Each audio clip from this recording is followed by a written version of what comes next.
Hello everyone, my name is Kanishk Jha and today I am going to show you the project which I have made on railway crossings, that is railway control gate system using Arduino.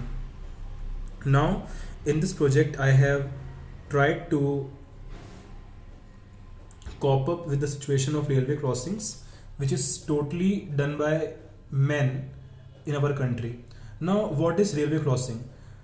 Railway crossing is that area, is that point where railway tracks intersects the roads.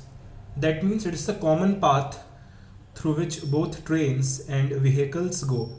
Now, in railway crossings, monitoring the situation is completely done by humans. That means a person from the previous station, a person which is present at the previous station is going to inform the person at the railway crossing that he should shut the doors down so that the train should go and vehicles should be stopped so that accidents do not occur.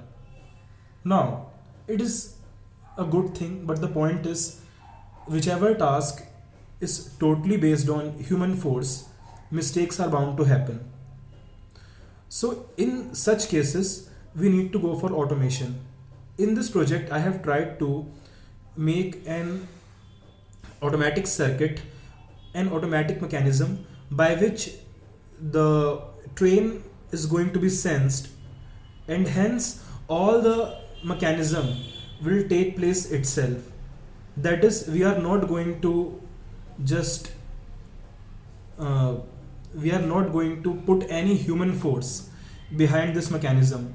Now how it is done, let me show you with the help of illustration using my project, and also I am going to tell all the things which I have used in my project, all the accessories, and after that I am going to explain the mechanism. Okay, so let's proceed.